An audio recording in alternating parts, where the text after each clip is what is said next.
Hello, hello, je suis ravie de vous retrouver pour cette guidance Oracle Astro des Verseaux et Ascendant Verseau pour ce mois d'août 2023. Ce qui est intéressant lorsque c'est la saison du Lion, c'est que les planètes sont positionnées dans votre maison 7. Le Lion est votre signe complémentaire, mais opposé aussi. Il va mettre en lumière le couple. Vous pouvez être dans une période où ce qui est important pour vous, c'est de trouver un partenaire ou une partenaire, d'apaiser les tensions. Mais attention, le lion peut être colérique et vous pouvez être dans une phase de conflit où on est un peu sur les dents dans tout ce qui est relationnel amoureux. Vénus est positionnée dans cette maison 7. Vous êtes donc dans une phase pour rencontrer l'homme ou la femme de votre vie si vous n'êtes pas en couple et que vous êtes célibataire. Vous avez cette Vénus jusqu'au mois d'octobre, donc vous avez tout le temps qu'il se passe énormément de choses très agréables dans votre vie. Et le Verseau, les hommes en particulier, ont toujours besoin d'une femme qui soit là, même dans l'ombre, mais qui soit près d'eux. Regardez l'histoire, regardez nos personnalités, et vous verrez que chaque homme Verseau a eu une femme très importante, même si peut-être dans son parcours elle a été trompée, mais il y en avait une qui avait une place de choix. Les femmes ont besoin aussi d'une rencontre très importante, elles sont passionnées, mais elles sont un côté encore plus indépendant, je trouve, que l'homme, en tout cas pas de la même manière. Donc en tout cas, sachez-le, ceux qui sont en couple, Vénus va apporter beaucoup de passion, un regain de flamme qui peut être très intéressant, surtout pendant la saison du Lion qui se terminera le 23 août. Mais Vénus continuera son chemin, son influence dans votre maison saine, ne vous inquiétez pas, jusqu'en octobre. Mars est rentré en Vierge dans votre maison 8. Cette Mars en Vierge, Mars représente l'action et la sexualité. Et la maison 8, entre autres, représente aussi la sexualité. Mars en Vierge n'est pas... c'est une sexualité très cérébrale, mais ça peut être aussi une sexualité timide. Donc on n'est pas obligatoirement dans l'affrontement ou je pars en chasse. Pas du tout. Moi j'ai envie de vous dire que ce Mars en Vierge va vous aider plutôt dans tout ce qui est finance, pour la réorganisation, pour faire des économies, pour faire des économies ou de l'épargne, trouver de l'argent pour payer des dettes, des choses qui posent problème. Cette maison 8 qui est très chargée ensuite, à partir du 23 août, par le soleil qui rentre en Vierge, nous rentrons dans la saison de la Vierge, et ce Mercure qui est déjà positionné en Vierge, mais qui sera rétrograde le 24 août, vous êtes dans une mécanique de recherche financière. Certainement pour un investissement, qui peut être immobilier, qui peut être pour un partage, pour un héritage, mais qui peut être complètement pour payer des dettes, rembourser un crédit. Ça peut être un moment où on demande un crédit aussi. Cette maison 8, elle est quand même financière, de gains et de pertes financières, ne l'oublions pas. C'est une maison de transformation, mais une transformation qui est beaucoup plus cérébrale qu'autre chose. Alors, toutes les transformations sont très cérébrales, mais elles passent par l'émotionnel. La Vierge, je ne dis pas qu'elle n'est pas émotionnelle, pas du tout, mais elle a quand même ce côté analyste qui fait que vous pouvez être dans une phase où vous analysez votre situation actuelle, où vous en êtes, pour justement mieux vous transformer. Et ça, vous en bénéficierez dès que Mars va passer en balance, à partir du 27 août, où Mars, encore une fois l'action, va être porté vers des objectifs. La maison 9, c'est nos perspectives, c'est l'élargissement de tout ce qu'on veut faire, c'est nos projets, c'est la spiritualité. En tout cas, on va vers quelque chose qui est beaucoup plus équilibré, qui fait partie de notre harmonie et dont on a besoin. Alors, Pluton, c'est l'empêcheur de tourner en rond pour vous, parce qu'il est positionné dans votre maison 12, pour le moment. Rassurez-vous, alors je ne sais pas s'il faut vous rassurer, il passera dans votre maison 1 l'année prochaine. C'est une transformation profonde pour les Verseaux. On commence d'abord pour les premiers décans. Les derniers décans, vous avez du temps. Mais tout dépend si ça ne touche pas des planètes qui sont à 0, entre 0 et 2 degrés l'année prochaine, du Verseau. Donc, vous pouvez avoir certaines planètes. En tout cas, c'est une transformation psychologique. Pluton fait ressurgir les trahisons, les choses cachées, les démons enfouis. Et c'est une psychanalyse très profonde qui fait que on est obligé de transformer les choses. C'est ça qui est intéressant. Le poisson, lui, est positionné dans votre maison 2, qui est la maison du patrimoine et de l'argent, du travail, de l'argent qui est amené par le travail. Saturne vous met en épreuve. Vous avez bien entendu. Il vous limite, il vous met des bâtons dans les roues. Ça ne veut pas dire que vous n'y arriverez pas. Le poisson est pourtant chanceux, mais il est là pour vous faire prendre conscience de certaines choses, beaucoup plus spirituelles, on va dire. Neptune est toujours positionné dans cette maison 2 et peut amener des déconvenues financières. Il touche le tout dernier décan, ceux qui sont nés entre le 15 et le 21. Donc c'est vrai que c'est compliqué pour eux, parce qu'ils peuvent se retrouver dans des situations, alors de coups de bol, et derrière, de problèmes qui tombent, qui finalement ne compensent pas obligatoirement le gain, ou en tout cas ce moment où on a soufflé, on se dit ça y est, l'argent arrive. Donc Neptune amène des trahisons, des petits coups qui font que c'est bloqué, et Saturne vous demande de restructurer votre argent, votre rapport à l'argent surtout. Donc c'est vrai que ça va être un peu compliqué, mais c'est pour votre bien. Pour le moment, ça touche les premiers décans. Le bélier, positionné dans votre maison 3, la maison de la communication, des petits déplacements, du mouvement, des frères et des sœurs, des voisins, et il est dans le nœud karmique. Le nœud karmique touche les derniers décans. Donc là, ça sera les derniers décans. Donc faites très attention, parce que le bélier, c'est un guerrier, c'est le conflit. Donc vous pourriez avoir des conflits qui viennent de loin, qui viennent par rapport à des problématiques que vous avez à l'intérieur de vous, des colères qui vont faire que vous allez peut-être régler des comptes. C'est du passé, mais vous avez peut-être besoin de vous libérer, mais attention aux dégâts que peut faire un vrai conflit. Vous avez le taureau qui est dans votre maison 4. Alors le taureau, Jupiter, et qui a rejoint Uranus. Alors Jupiter est là pour un an. Uranus est là pour un bout de temps encore, puisqu'il est à 22-23 degrés. Il ne vous lâche pas encore, quoi, on va dire. Mais par contre, Jupiter est bien positionné dans cette maison 4 pendant un an. Et il ne va pas être... Alors, il peut être réactivé par d'autres planètes. Pour le moment, il va être réactivé par les planètes en Vierge. Donc, qui sont positionnés dans votre maison 8, qui parlent d'argent, d'investissement, de transformation de votre patrimoine, de choses comme ça. Et Jupiter est positionné dans votre maison familiale. Donc la volonté peut-être de faire un nid, d'acheter quelque chose pour faire un foyer, pour accueillir une femme, un homme, faire un bébé. C'est l'investissement pour se sentir en sécurité, sécurité financière, sécurité morale, pour savoir que l'on avance, que l'on crée, que l'on construit. Donc vous êtes dans cette phase-là pendant un an. La pleine lune est dans votre signe. À 9 degrés, elle touche d'abord les premiers décans, mais elle va toucher tous les Verseaux et tout le monde. Mais là, et vous, c'est l'axe 1-7, bien entendu, puisque c'est l'axe entre le lion, qui est dans votre maison 7, et le soleil, la lune pour vous, et la lune qui est en Verseau, dans la maison 1. Donc c'est l'image que vous avez, que vous donnez aux autres, et l'image que vous avez de vous-même. Il faut qu'elle soit en accord. La plupart du temps, les gens n'ont pas la même image que l'on peut avoir de soi, parce que souvent on est critique. Le Verseau n'est pas obligatoirement critique avec lui.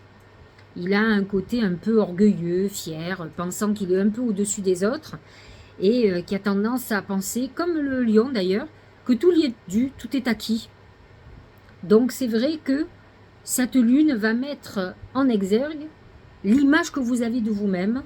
Alors, le Verseau est souvent, alors pas toujours, bien sûr, mais aime avoir un métier public, soit de célébrité, de politique, d'artistique, de communication, mais il est souvent dans la communication, il peut être dans l'astrologie aussi, il est intéressé par les astres, par l'univers.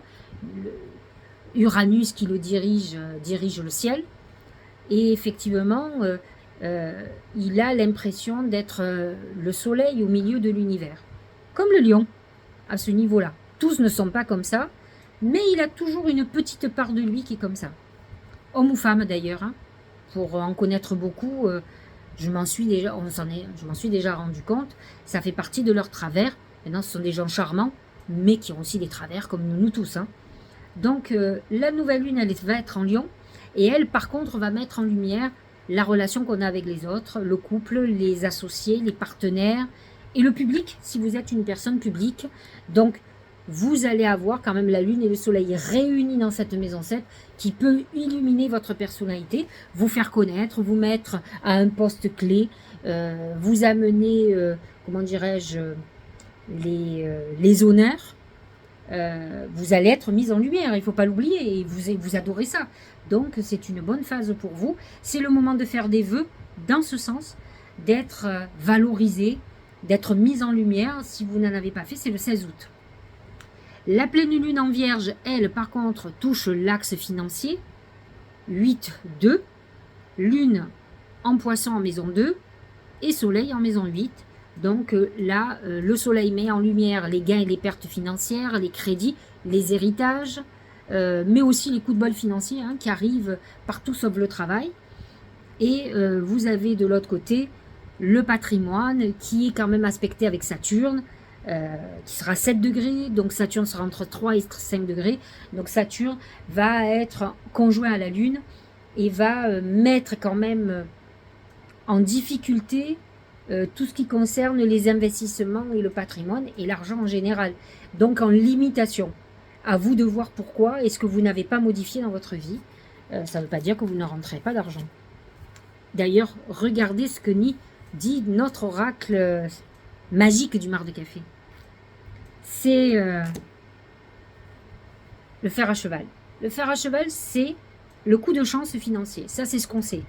Mais il faut savoir que dans l'histoire, le fer à cheval a la forme de la lune. Vous voyez? Et en fait, il active la loi d'attraction. Positive, bien entendu. Il est signe de protection. On le mettait en protection contre le mauvais œil et contre les personnes mauvaises. Et là, il attire le côté positif. Donc, vous êtes quand même dans un mois très intéressant. N'oubliez pas que ce soleil en maison 7 attire à vous la lumière et la réussite, la gloire, le luxe, enfin tout ce que vous pouvez aimer. Donc, vous n'êtes pas non plus mal loti, malgré mes avertissements. Au niveau professionnel et financier, c'est la bouche. La bouche, c'est les secrets, les calomnies. Alors, vous pouvez être victime de calomnies, de gens qui parlent mal de vous. On appelle ça des serpents, souvent dans le mar de café. Mais il faut que vous fassiez attention aussi à ce que vous dites et à qui vous le dites. Essayez, faites attention à votre manière de dire les choses. Je vous disais, un de vos défauts, c'est de penser que tout est normal, tout est dû. Les Verseaux sont très pressés. Vous allez dire, il n'y a pas que. Oui, mais eux sont particulièrement pressés. Quand ça n'arrive pas, quand eux ont décidé, ils pensent qu'ils sont le maître du monde. Mais c'est normal, hein. Uranus, c'est le ciel, Uranos. Et en fait, ils pensent qu'ils décident de tout. Bah, ils sont à la même enseigne que tout le monde, hein. Comme les lions d'ailleurs. Rien ne leur est dû. Et les choses arriveront quand celui qui est au-dessus de nous aura décidé que ça arrivera. Pas quand messieurs et madame, seigneurs et seigneuresses Verseaux auront décidé. Donc ça peut être compliqué. Donc faites attention à de la manière dont vous communiquez. Ça peut agacer et ça peut faire blocage pour vous. Donc soyez un peu plus arrondi.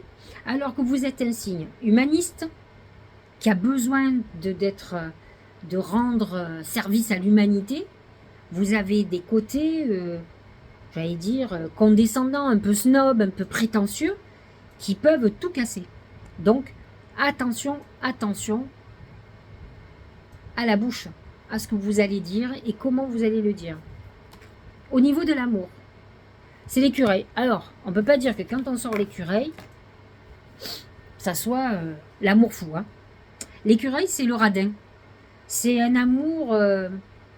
c'est pas obligatoirement l'échange. L'amour, c'est je te donne, tu me donnes, on s'aime. C'est une énergie fluide qui s'échange. L'écureuil, c'est je m'épargne. J'épargne, mais je m'épargne aussi. Je garde pour moi. Vous êtes dans une période où vous allez peut-être beaucoup plus prendre que donner.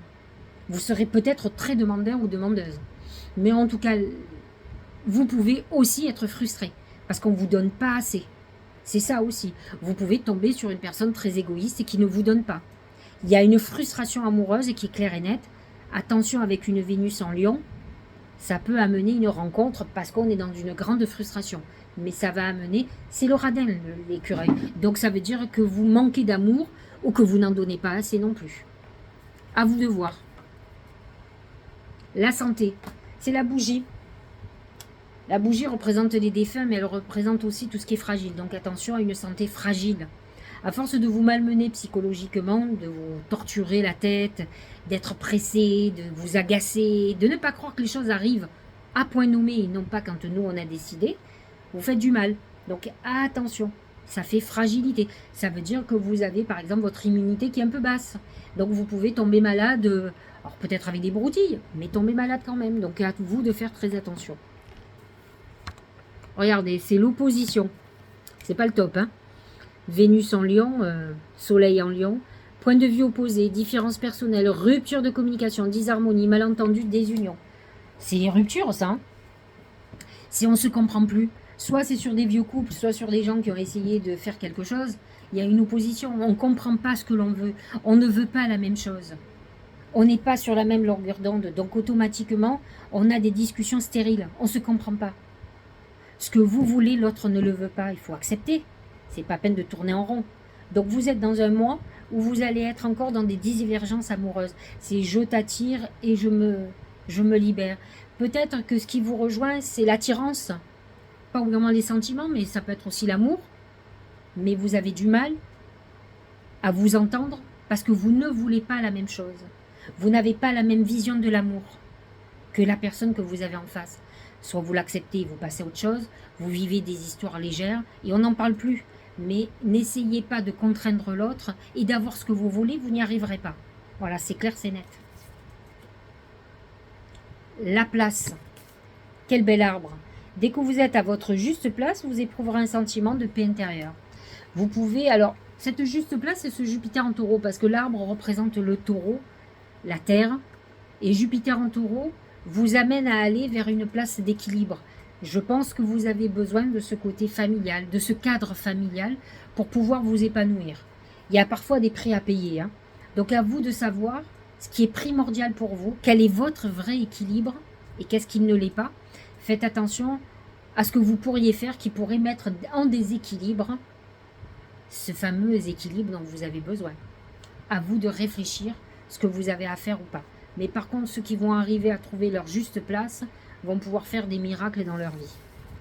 Dernier oracle. Je trouve que ça correspond bien, le dernier oracle, à l'écureuil. Recevoir. Tu donnes sans cesse. Bon, en tout cas, c'est ce que vous pensez aussi. Hein. Ah, je suis dure, je sais, mais bon, il faut mettre dans tous les sens.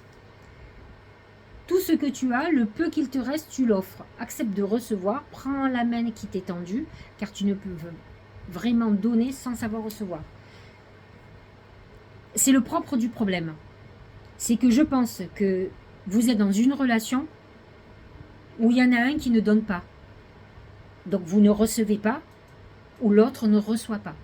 Et là, on rentre dans un problème d'énergie. Si tu ne me donnes pas, je ne te donnerai pas. C'est ça la frustration. Donc on est dans ce truc-là. Alors soit effectivement vous donnez beaucoup et vous recevez peu, et donc vous êtes très frustré, et ça va virer au conflit, ça c'est sûr. Soit on vous donne beaucoup et vous ne donnez pas assez, mais croyez-moi, l'autre en face va vous larguer. Donc on est dans la même chose. Vous ne pouvez pas tout avoir.